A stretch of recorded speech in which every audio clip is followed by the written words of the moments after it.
back to Founderama live show. All right, so hope you guys had a great weekend. This week, I want to really tackle a fundamental problem that a lot of founders face. Either they know about the problem and they face it, or they're oblivious to it. So I want to go through some kind of a fundamental analysis of what this problem is. And that is how to identify the right problem to solve for your startup. So identifying the right problem is really fundamental. And a lot of startups get this wrong. Of course, they have a problem that they want to solve, and they have a solution for that. But the fact is, problems are very nuanced, right? So problems, it really depends on the kind of fine details of the problem. You could look at a problem from 30,000 feet and say, okay, this is a problem, and we want to solve it.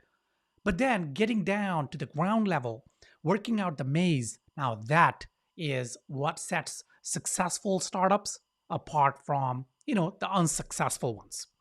All right, so first, let's look at what this ability of solving a real problem is, and why it is, why your startup depends on it. The success of your startup depends on it. And we also look at how to identify the real problem with anything that you're approaching. So, first of all, start with a clear vision of what you want to achieve with your startup.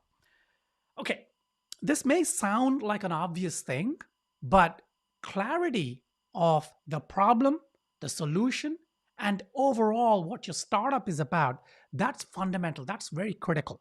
Now, a lot of startup founders do have a kind of an idea of the problem they're solving, the solution that would solve that problem. But solving a problem is half the kind of solution, right?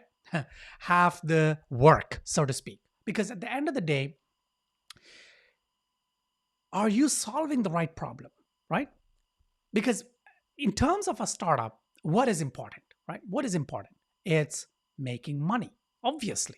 Of course, helping the world, changing the world, all these things, the aspirations, they're absolutely important. Don't get me wrong. In fact, over 80% of the startups that I founded had actually bigger visions than just the problem and the solution that we were trying to offer at that particular moment. So my startups always were looking at the bigger issue.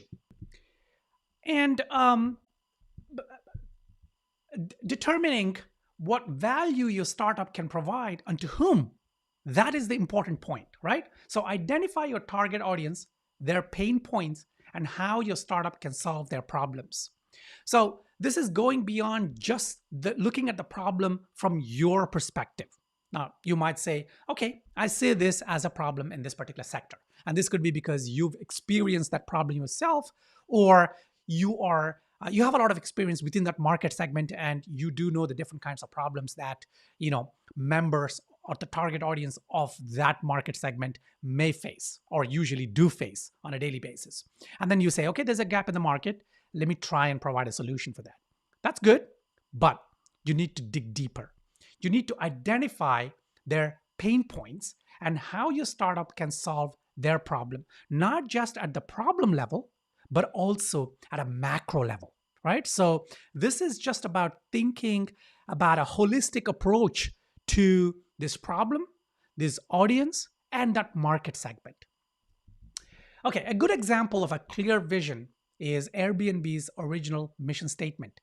Create a world where people can belong when they travel by being connected to local cultures and having unique travel experiences. And this is a cliched example, but let me talk about it. That will really clarify what this whole game is about, right? So before Airbnb came onto the scene, people would travel. You go to a city. What you do? You book a hotel in advance. This is usually done back in the day through booking agents and travel agents and things like that. And then Later on, it was through um, just their hotel websites. So you go to Google, you check out, okay, I'm going to, I don't know, Valencia or Barcelona. And you say, based on your budget, 4-star hotels or 5-star hotels or 3-star hotels. Okay, that's fine. You book it, you go there. You either like the hotel or you don't. That's fine. You leave a review. That's okay. That's the process there. But there's a disconnect with that process, right? So typically, when I and my wife we go on a travel, we actually like to experience local culture much more than just the sightseeing. Now, sightseeing, going to landmarks, yes, that is a part of the whole game, but it's we like to experience it at a much deeper level. And what better way than to actually maybe stay at someone's place. Now, I'm not saying that staying in somebody's house, but staying in a place that is dedicated for, visitors, but is being managed by a local family, for instance. And that's what Airbnb sort of realized.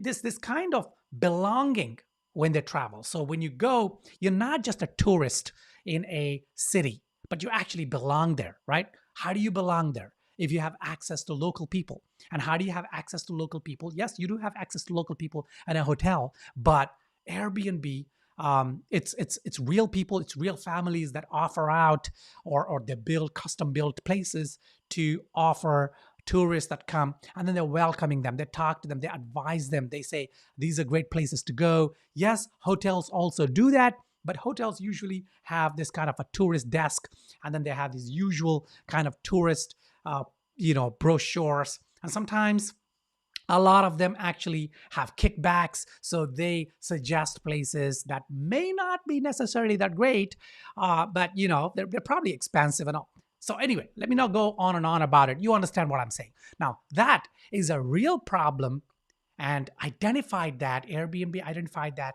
and they solved it. Now, that is the way to do it, right? So by focusing on the problem of finding affordable accommodation while traveling and providing a unique experience, Airbnb was able to become a successful company. So that is what really looking at a problem is, identifying a problem is. And how do you do that? You start by conducting market research, right? So market research is critical to understanding your target audience's needs and the problems they face. So use market research tools to analyze market trends, customer behavior, and competition. Identify gaps in the market and assess the viability of your startup's solution. An example of market research is the story of Dropbox, right? The founder, Drew Houston, created a video demonstrating the product and posted it on Hacker News, a tech forum. The positive response from the community validated the idea and helped the company secure funding. So this is very important, doing market research. I'm sorry to say this, but a lot of startup founders don't really do enough market research, right? Now, I'm not saying you should go out and spend a lot of money for these market research reports or hiring a firm. If you have the budget, do that. But I'm typically talking to bootstrapping founders, and bootstrapping founders probably may not have that kind of money. So now use AI tools, use ChatGPT, and of course, then validate it. Seek out on LinkedIn, for example, or Twitter, and try and put your idea out there. Try to get some validation back, or contact a startup advisor or a consultant, maybe pay a token fee. Try to get your idea validated. These are very important, because if you don't do these, you will continue thinking, okay, this is a problem. This is a real problem. I got a solution, and people will pay for it. Will they? That's the question, right? Okay. Analyzing customer feedback is an essential step in identifying the right problem to solve for your startup. And that is part of this market research, reaching out to potential customers, right? So these are not real customers, but potential customers on social media, and asking them. Engage with potential customers to understand their needs, preferences, and pain points.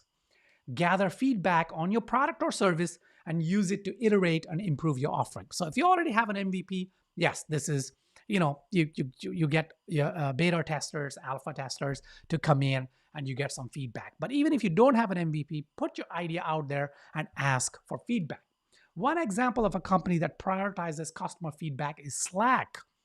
The company has a dedicated customer feedback team that gathers insights and shares them with the product team.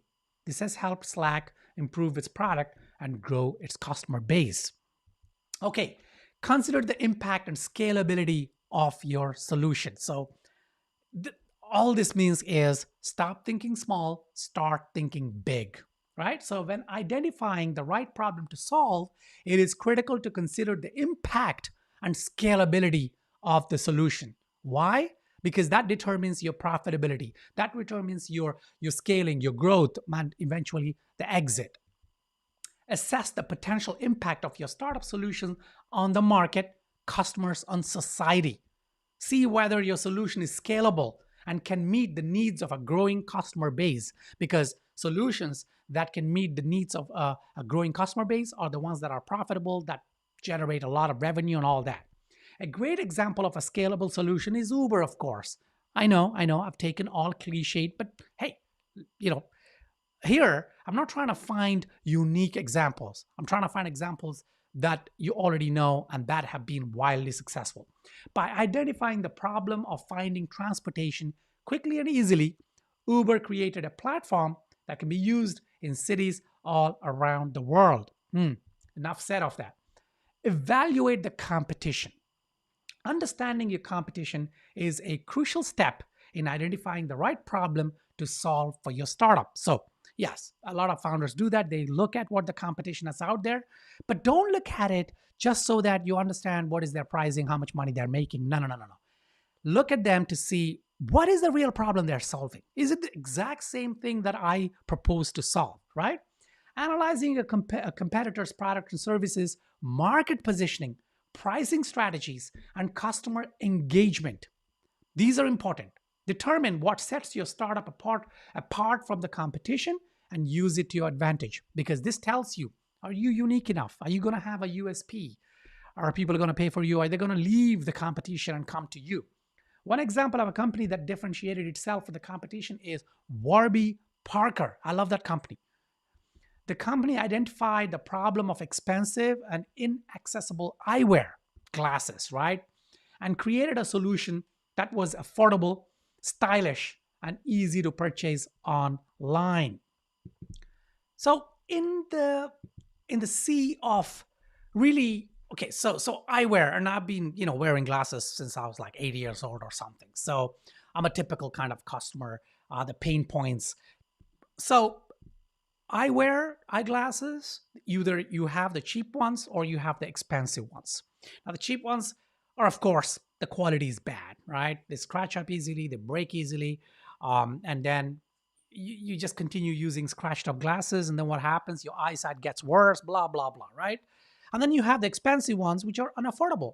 Now, Warby Parker saw the gap and figured out a solution of providing high quality eyeglasses for affordable prices. And they did it really by cutting out inefficiencies in their system, by utilizing e-commerce, the website, marketing. Yeah, they've done a great job. So that is because they looked at their competition. They were providing the exact same kind of products, eyeglasses. Of course, subtle differences, but eyeglasses, right? So they said, okay, what is our USP? How can we differentiate ourselves, and so on and so forth.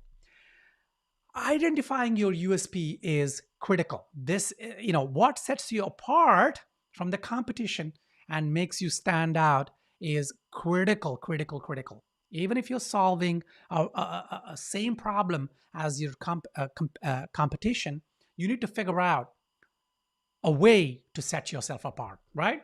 Identify your startup's USP and make it and use it to differentiate your product or service. Make sure that your USP addresses a real customer need and provides value. This real customer need is a very, very important thing. And I think I will probably maybe tomorrow or the day after, I will talk in depth about real customer needs and all that. An example of a company with a clear USP is Tesla, of course. Duh. The company's USP is its commitment against all odds to a sustainable and eco-friendly alternative to gas-powered cars, right? And yes, it's look, looking at Tesla now, it's hindsight. You're like, yeah, of course. But if you go back 2007, 2008, and throughout the course where Tesla almost went bankrupt and ups and downs, and Elon really stuck to the USP.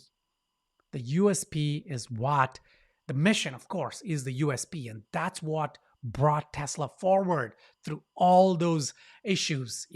So, yeah, look at your USP, work on your USP. You may think you already have a USP. Evaluate it, get it validated. Is it the right USP?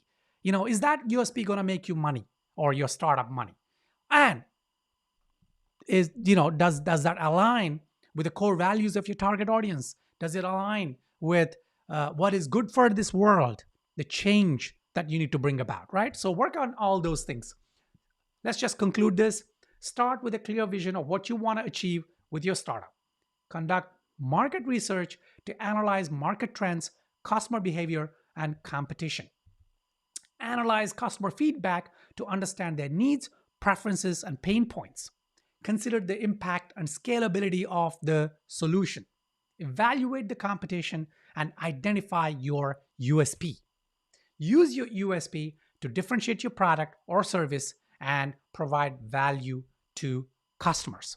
So, this identifying the right problem to solve is very important, right? So, you got to be very, very proactive with this. And even if you are already into your startup and you're providing a solution and all that, pay attention to this because this is very critical, right? If you have any questions on this, just hit me up on LinkedIn, DM me, or on Twitter, and I will try and give you my 2 cents. But I will try and talk more about these fundamentals throughout this rest of this week till Thursday, right? So let's look at the problem, the solution. This is actually an important part of your pitch deck. The problem solution slide is what makes or breaks the funding that you get. So let's talk more tomorrow, the day after, and all that. Okay. So till tomorrow's live episode, go forth and prosper.